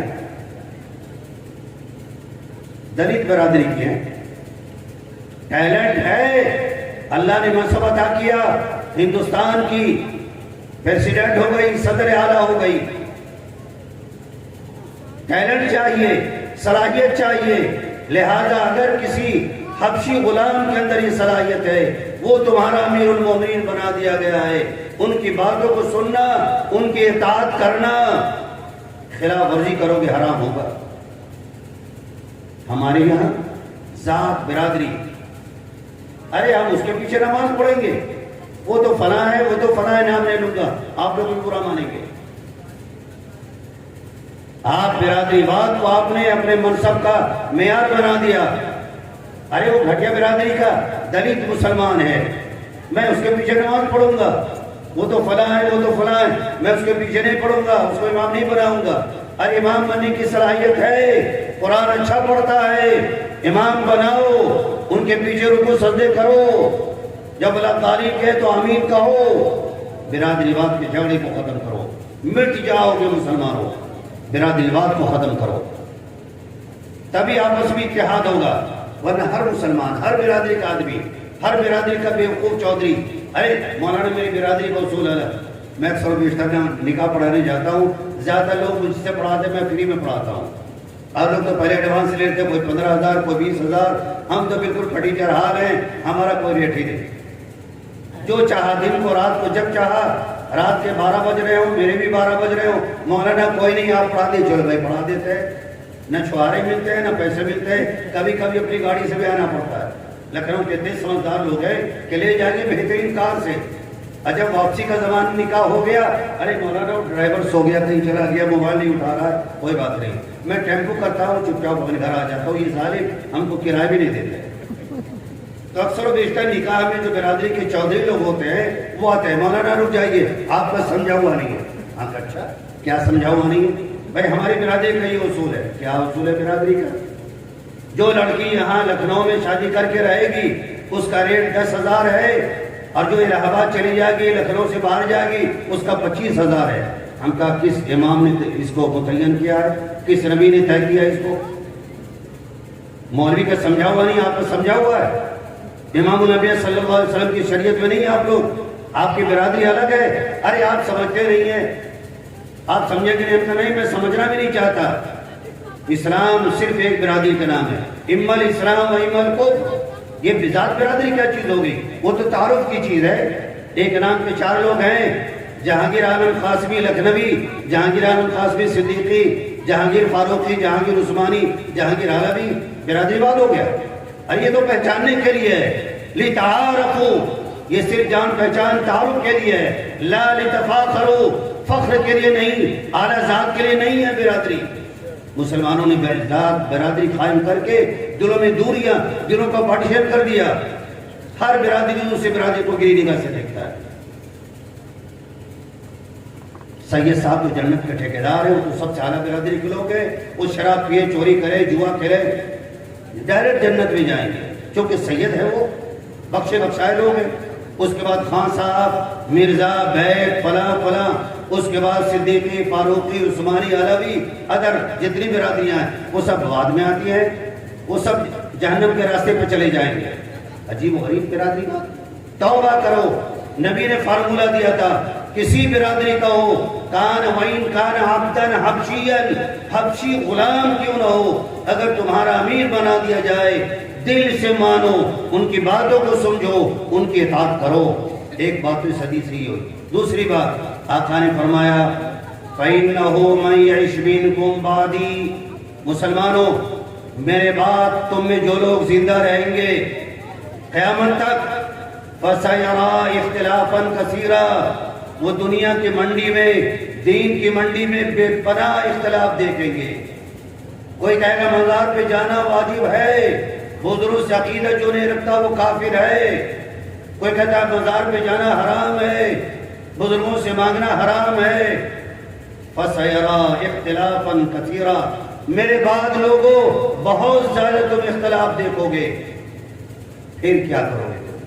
فائنل فیصلہ کیسے کرو گے؟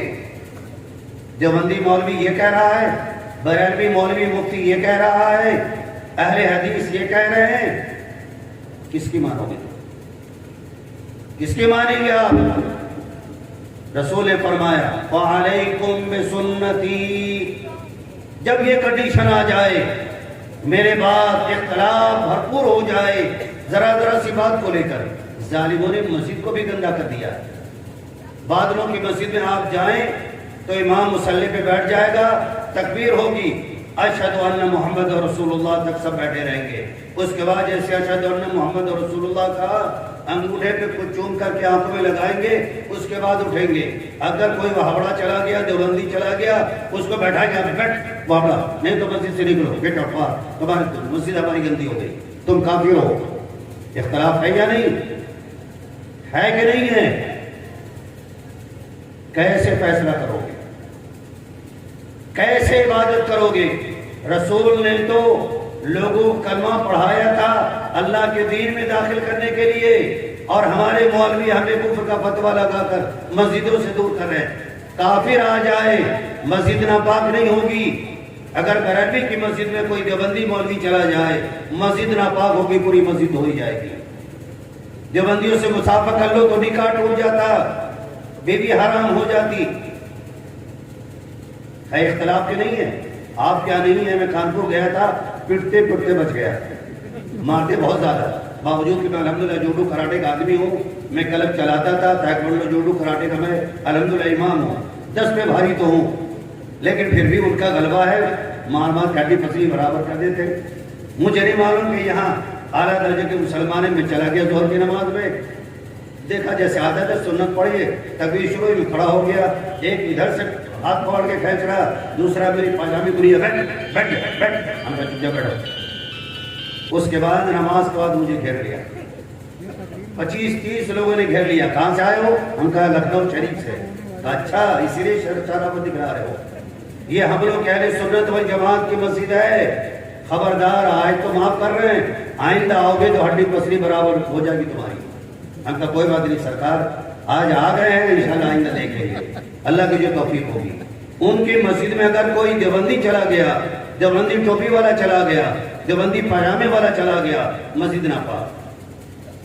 فَإِنَّهُ مَن يَعِشْ مِنكُم بَعْدِي، میرے بعد تم میں جو لوگ زندہ رہیں گے بے پناہ اختلافات دیکھیں گے۔ کیا کرو گے؟ فائنل فیصلہ ایمان کا کیسے کرو گے؟ علیکم بسنتی، نبی نے فرمایا تم پر میری اطاعت لازم ہے، میری سیرت کو، میری سنت کو اپناؤ۔ شیخ عبد القادر جیلانی رحمۃ اللہ علیہ کی کتاب ابھی پرسوں پڑھ رہا تھا، تو اس میں انہوں نے 2 چیزیں لکھی۔ ہر مسلمان کی ذمہ داری ہے کہ اہل سنت بن جائے اور اہل جماعت بن جائے۔ پھر ڈیٹیل دی انہوں نے، اہل سنت سے مراد نبی کی سنت پہ عمل کرے۔ یہ لوگ جو اہل سنت والجماعت کہتے ہیں یہ وہ نہیں ہے۔ اہل سنت سے مراد نبی کی سنت پر چلنے والا. نبی علیہ السلام نے کبھی انگوٹھا چوم کر آنکھوں سے لگا کر ایسا نہیں کیا. آپ کر رہے ہیں. یہ انمول تحفہ شریعت کا کہاں سے لے کر کے آ گئے؟ قاضی ثناء اللہ صاحب پانی پتی ایک کتاب ہے فارسی میں مالا بدھ من. اس کتاب میں انہوں نے لکھا کہ ہر مقتدی کو اشہد ان محمد رسول اللہ تک کھڑا ہو جانا چاہیے. آپ نے کہا نہیں اشہد ان محمد رسول اللہ پر کھڑا ہونا چاہیے. تک میں اور پر میں فرق نہیں. آپ نے اپنی مسجد کا اسٹائل بنا دیا. امام مصلی پہ آ کر کے دو زانو بیٹھے گا, اس کے بعد ایک اٹھے گا گرگا تکبیر کہے گا, اس کے بعد سارے لوگ اشہد ان محمد رسول اللہ پر چوم چاٹ کر کے اٹھے گا. یہ حضرت عیسیٰ کی شریعت کا اصول ہے. انگوٹھے سے نور معرفت آتا ہے, نور ایمان آتا ہے. رسول اللہ کو نہیں آیا, صحابہ کرام کو نہیں آیا, نہیں ہوا علم, حضرت والا کو علم ہو گیا. تو اہل سنت سے مراد نبی کی سنت پہ عمل کرنے والا, اور جماعت سے مراد خلفائے راشدین کے طریقوں پر چلنے والا. یہ شیخ عبد القادر جیلانی رحمۃ اللہ علیہ نے غلیۃ الطالبین میں لکھا ہے, کوئی بھی دیکھ سکتا ہے. تو تم اختلاف جب دیکھو گے تو کیا کرو گے؟ علیکم بسنتی, تم پر میرا طریقہ لازم ہے. نبی کی جو شریعت ہے, جو سنت ہے, جو چال چلن ہے, اسی کے مطابق زندگی گزارو گے. آگے وسنت الخلفاء الراشدین المہدیین, اور میرے بعد میرے صحابہ کی سیرت کو تم مضبوطی سے پکڑ لینا. تمسکو بہا, میرے صحابہ کے طور طریقوں پر بھروسہ کرنا. وعضوا علیہا بالنواجذ, اور اپنے دانتوں سے مضبوطی سے صحابہ کی سیرت کو دبائے رکھنا, مضبوطی کے ساتھ پکڑے رہنا. کس نے کہا؟ امام الانبیاء صلی اللہ علیہ وسلم نے ہمیں یہ آئیڈیل نمونہ دیا. میرا طریقہ, میرے صحابہ کا طریقہ, جو طریقہ ان دونوں کے طریقوں سے الگ ہو, لیس بشیء, اس کی کوئی حقیقت نہیں. چاہے دیوبند کا مفتی کرے, چاہے بریلی شریف کے مفسر محدث کرے, ہمارے لیے قابل اعتبار نہیں. ہمارے لیے تو وہی قابل اعتبار ہے جو آقا نے کہا, جو آقا نے کیا, جو صحابہ نے کیا, جس پر صحابہ کی اجماع ہے, اتفاق ہے, بس وہی دین و شریعت ہے. اس سے ہٹ کر اگر کوئی نئی ڈگر بناتا ہے اسے ریجیکٹ کر دیا جائے گا. سمجھ رہے ہیں آپ حضرات؟ تو انشاءاللہ آپ لوگ اصحاب رسول صلی اللہ علیہ وسلم کی سیرت کو, صحابہ کے طور طریقوں کو مضبوطی سے تھامیے. اور تھامیں کب؟ جب پڑھیں گے یا مولانا کی تقریریں سنیں گے. کوئی بھی کچھ کرے, نیاز فاتحہ کے بعد دو صحابی نے کیا ذرا دکھاؤ, رسول اللہ نے کہا ذرا دکھاؤ. تیجا, 40واں برسی, 11ویں شریف, 22ویں رجب, کوڈا ماجا فلاں شریف, اسلام میں اس کی کوئی حقیقت نہیں. نہیں سبھی شہید, کوئی چیز نہیں. ہمارے یہاں جب لڑکیوں کی شادی ہوتی ہے, دیوبندی ہو, بریلوی ہو, شیعہ ہو, سنی ہو, سب پاپی ایک ہی جرم کی مبتلا ہے. کیا؟ لڑکی کی شادی ہو یا لڑکے شریف کی شادی ہو, اس میں ایک رسم ہوتی ہے, اونٹ پن کی رسم. اونٹ پن تو سمجھتے ہیں نا, اونٹ جس کی کوئی کل سیدھی نہیں ہوتی. دیکھا نا آپ نے اس انداز میں, گردن پیر سے لے کے سر سے لے کے پیر تک کوئی کل سیدھی نہیں ہوتی ہے. ہماری مسلمان سنی بہنیں بیٹیاں, ان کی بھی کوئی کل سیدھی نہیں ہوتی ہے. ارے لڑکی کی شادی ہو رہی ہے, مولانا کیسے وہاں بھی مولوی ہیں, کہہ رہے ہیں اٹھن کی رسم نہیں کرنے دیں گے. کون سا حرام ہے؟ نبی صلی اللہ علیہ وسلم کی بیٹیوں کی اٹھن کی رسم ہوئی. آپ کی بیٹی اتنی مقدس ہے, فاطمہ کی نہیں ہوئی. آپ کی بیٹی کی, مولانا کی, حاجی کی, نمازی کی, قاضی کی اور پاجی کی لڑکی کی اٹھن کی رسم ہوگی؟ لیس بشیء, نہیں ہے تو نہیں ہے. صحابہ نے نہیں کیا, ہم نہیں کریں گے. بیویوں کو سمجھاؤ, نہ سمجھے تو ٹھکائی کرو. اور کیا ہمیں گالیاں تو دیکھنا, بڑا خطرناک مولوی ہے, اس لیے گالیاں دے دی ہم کو, ٹھوک دو. رسول محترم صلی اللہ علیہ وسلم نے حضرت معاذ کو جب یمن کا حاکم بنا کے بھیجا, 10 نکاتی فارمولہ دیا تھا. ان میں 8 نکاتی فارمولہ تھا, وَلَا تَرْفَعْ عَنْهُمْ عَصَاكَ أَدَبًا. معاذ, یمن جا رہے ہو گورنر بن کر کے، امیر المومنین بن کر کے، وہاں کے لوگوں کو بتانا کہ اپنے کندھے سے لاٹھیاں نہ اتارے، اپنے لڑکوں کو تیر کی طرح سیدھے کر دے، لڑکے لڑکیوں کو دیندار بنائیں، دیندار نہ بنے، رکائی کر دو۔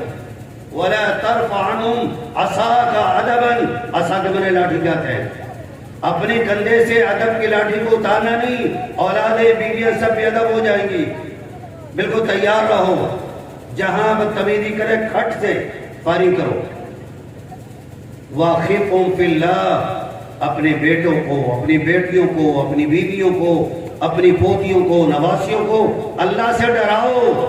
وَأَخِفْهُمْ فِي اللَّهِ، آپ بھی اپنی بیویوں کو ڈرائے کہ دیکھو بیگم، سمجھوتا جس میں رسول کا کوئی فرمان نہیں، صحابہ کی سیرت میں نہیں، میں ایسا کوئی کام نہیں کروں گا، میں یہ بدعت نہیں کرنا چاہتا۔ دنیا بخیل کہے گی، کنجوس کہے گی، وہبڑا کہے گی نا، پہلے دنیا نے کس کو چھوڑا ہے؟ اچھوں کو برا کہنا دنیا کی پرانی عادت ہے، اگر ہمیں آپ کو برا کہتے تو کیا پریشانی ہے؟ بیگم کو پیار سے سمجھائیے، اور جاتے جاتے عورتیں ہمیں گالیاں نہ دیں، ان کے تعلق سے 5 منٹ کی فارمولہ کی اپنی بات ختم کرتا ہوں۔ رات کے بھی 12:30 بج گئے، ہمارے بھی بج گئے، آپ کے بھی بج گئے، انشاءاللہ 1 سے پہلے آپ کو چھٹی مل جائے گی۔ بیویاں ہماری جیون پارٹنر ہیں، ہماری آپ کی جو بیویاں ہیں، چاہے بھی نئی شادی ہوئی ہو، ادھیڑ ہو، بوڑھی ہو، 70 سال کی بوڑھی ہو، جھریاں پڑ گئی ہو، آنکھوں کی بینائی کم ہو گئی ہو، بیویاں ہیں، سب کے لیے 5 رکعتی فارمولہ میرے آقا صلی اللہ علیہ وسلم فرمایا۔ ہم لوگ عورتوں کا مس یوز کرتے ہیں، ڈنڈے کے زور پہ سارے کام ان سے کرواتے ہیں۔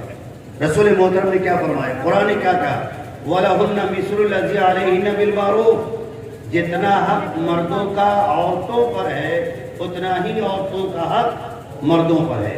وہ دیوبند کے مولانا ہو، مفتی ہو، مفسر ہو، محدث ہو، جہانگیر ہو، عالمگیر ہو، مولانا سلیم ہو، کبیر ہو، نعیم ہو، ہر ایک پر وہ سارا قانون لاگو ہوگا۔ بیوی جوان ہو، نوجوان ہو، مہا جوان ہو، بوڑھی ہو، مہا بوڑھی ہو، 80 سال کی بوڑھی ہو، سب کے لیے 5 رکعتی فارمولہ ہے۔ قرآن نے کہا بیوی جیون پارٹنر ہے، شریک سفر، شریک زندگی ہے، جتنا حق تم مردوں کا ان بیویوں پر ہے اتنا ہی ان بیویوں کا حق تم مردوں پر ہے۔ وَلِلرِّجَالِ عَلَيْهِنَّ دَرَجَةٌ، ہاں اللہ نے 1 درجہ مردوں کو فوقیت دی ہے پریشر بنانے کے لیے، قوامیت کی بنا پر، کہ بیوی آزاد نہ ہو جائے، شوہر کے انڈر میں رہے، ماتحتی قبول کرے، ورنہ مرد گئے کمانے کے لیے، بیوی پیچھے رہا چلی گئی، مارکیٹ گھوم رہی ہیں، نہیں، شوہر کی اجازت کے بغیر نکلو گے، خدا کی لعنت، فرشتوں کی لعنت، پوری امت کی، پوری مخلوق کی لعنت پر ہوگی۔ شوہر کی اجازت کے بغیر نکلنا نہیں۔ بیویوں کے تعلق سے ہم مرد بیویوں کا صحیح معنوں میں مس یوز کرتے ہیں، بیویوں پر ظلم کرتے ہیں۔ صحابہ آئے حضور کے پاس اور کہنے لگے کہ ما حق زوجۃ احدنا علیہ یا رسول اللہ، میرے آقا ہمیں بتائیں کہ ہم پر ہماری بیویوں کے کیا حقوق ہیں۔ مولوی نہیں بتاتا کہ سب سے پہلے مقابلہ شریمتی سے ہوگا، کہ مولانا بیان یہ کرتے ہیں اور عمل یہ کرتے ہیں، اس لیے ہم لوگ بھی عورتیں اگر ہوتی ہے تو کم بیان کرتے ہیں کہ ہمارے گھر میں چولہا ڈاؤن اس طرح کے نہ ہو جائے۔ مگر سچی بات یہ ہے، آقا کا تحفہ ہے امت کے لیے، عورتوں کے لیے، اس سے بڑا اعزاز دنیا کا عورتوں کے لیے کچھ ہو نہیں سکتا۔ جہاں عورتوں کے قدموں، ماں کے قدموں میں جنت ہے، رسول محترم نے مردوں کا برابر کا پارٹنر بنایا زندگی کا۔ حضور نے فرمایا، صحابہ نے پوچھا اللہ کے رسول ہمیں بتائیں ہم پر ہماری بیویوں کی کیا حقوق ہیں؟ تو اللہ کے رسول نے فرمایا، نمبر 1 ان تطعمها اذا طعمت، جس معیار کا تم کھانا اپنی شریمتی کو بھی کھلانا، جیسا تم کھانا ویسی بیوی کو کھلانا نہیں۔ ہم شوگر کے مریض، ہارٹ کے مریض ابلا کھا رہے ہیں، بیگا ہم تو ابلا کھا رہے ہیں تم بھی ابلا کھاؤ۔ رسول نے فرمایا جیسا تم کھاؤ ویسے بیویوں کو کھلاؤ، یہ نہیں، یہ دھاندلی نہیں۔ جس اسٹینڈرڈ کا، جس معیار کا، جس پوزیشن کا مال تم کھاتے ہو اپنی بیوی کو بھی کھلاؤ۔ وَتَقْسُوَا اِذَا اقْتَسَيْتَ، اور جس معیار کا کپڑا تم بنواتے ہو اپنے لیے، 3 پیس سوٹ ہو، مولانا کی 5,000 7,000 10,000 کی شیروانی ہو، شریمتی کو بھی برقع لا کے دو، کم سے کم 5,000 کا بنارسی سوٹ لا کے دو بیوی کو۔ جس معیار کا تم اپنے لیے بنواؤ اسی معیار کا اپنی بیوی کے لیے بنواؤ۔ کل سے انشاءاللہ آپ کے گھر میں بھی ہنگامہ ہوگا. بیوی کہیں گے مولانا کو لکھنؤ والے کو بلوایا تھا, انہوں نے کلیئر پوزیشن کر دیا, جس معیار کا تمہارا جوتا 500 کا ہے ہمیں 500 کی سینڈل دلواؤ. تو دو حق ہو گئے, جس معیار کا تم کھاؤ بیوی کو کھلاؤ, جس معیار کے کپڑے تم پہنو اپنی بیوی کو پہناؤ. ولا تضرب الوجه, خبردار کوئی مسلمان مرد, نہ دیوبند کے مفتی کو نہ بریلی شریف کے محدث کو, کسی اے ٹو زیڈ کو, یہاں تک کہ استاد کے لیے بھی جائز نہیں ہے اپنے اسٹوڈنٹس اپنے طالب علم کے گال پہ تماچے مارے. ولا تضرب الوجه, خبردار مسلمانوں اپنی بیوی کے چہرے پہ ہاتھ مت اٹھانا, اللہ کی بنائی صورت کو بگاڑنے کا کسی کو حق نہیں. ولا تضرب الوجه, ہم لوگ کیا کرتے ہیں جہاں بیوی نے جواب دیا تیری ایسی طرح شوٹنگ شروع ہو جاتی ہے, پوری غزل دوہرا دی جاتی ہے, جو تم غصم مکملات فاعلات فاعلات فاعلات, پوری غزل سنا دیتے ہیں. کیوں؟ شریک زندگی ہے, شرم آنی چاہیے. بیویوں کے چہرے پہ تماچے مار رہے ہو, ابھی تماچے مارو گے اپنی شام ان کے ساتھ شباشی کرو گے تو بیوی کے چہرے پہ تماچے مت مارنا. آج سے 1444 سال پہلے میرے آقا نے ہدایات دی تھی مردوں کو. چوتھی بات ولا تقبح, بیویوں کو گالیاں مت دینا. بڑی عظیم قربانی ہوتی ہے عورتوں کی, جب میکے میں رہتی ہے شادی سے پہلے اپنے گھر والوں کی ماں باپ بھائی بہن کپڑے دھونا کھانا پکانا گھرداری کرنا رشتہ داری نبھانا سب کچھ کرتی ہے.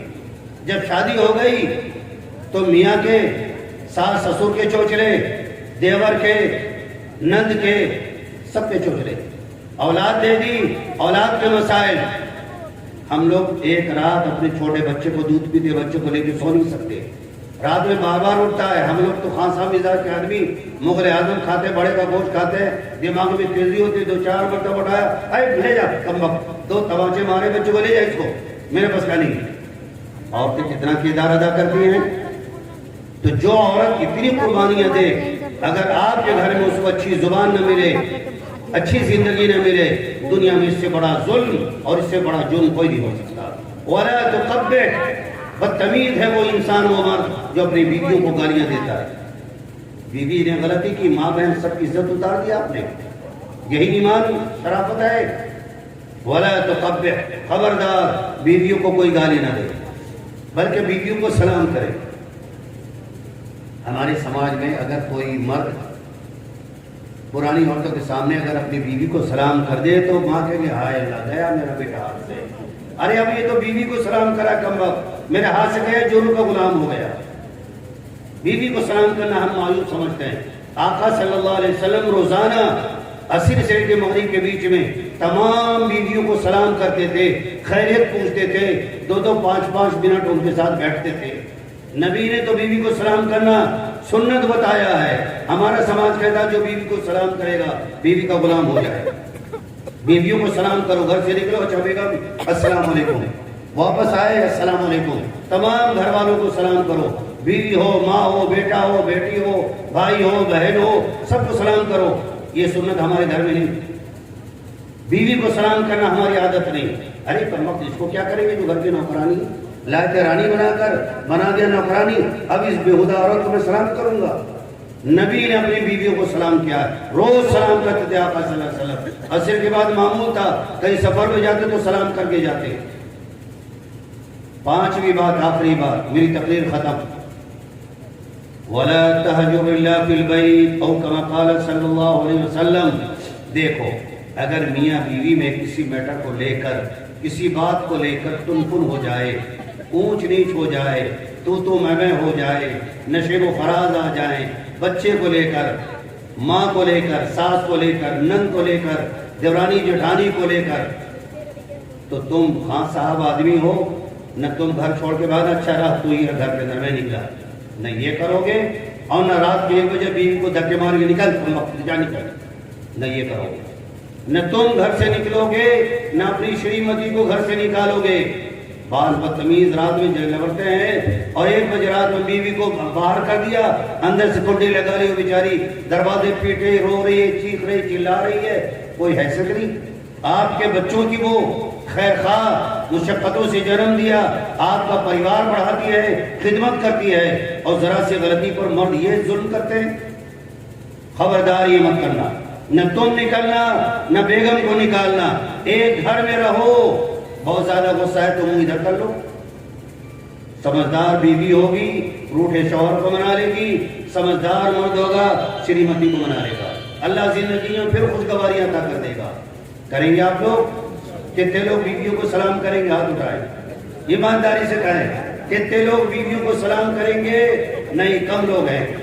نبی کی سنت سے محبت نہیں آپ کو؟ بیویوں کو سلام کیجئے، نبی کی سنت ہے، عبادت ہے، گھر میں سلام کی برکتیں رحمتیں آتی ہیں، عیب نہ کی شمار کیجئے اس کو۔ اپنی بیویوں کے ساتھ اچھا سلوک کیجئے۔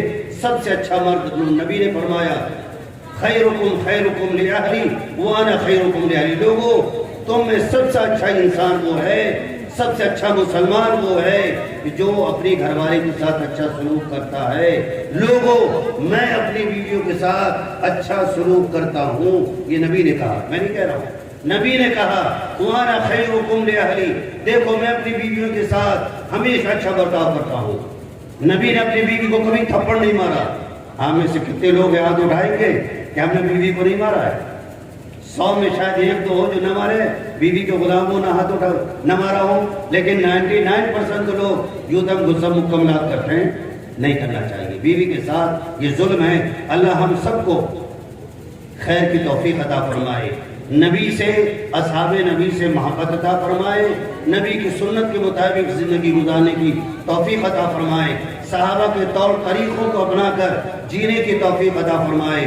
اللہ تعالیٰ جب تک ایمان پر رکھے، رسول اللہ کی محبت صحابہ کی محبت پر زندہ رکھے، جب ہمارا خاتمہ ہو ان سب کی محبت کے ساتھ ہمارا خاتمہ ہو۔ اللہ اس ہونے والی جلسے کو قبول فرمائے۔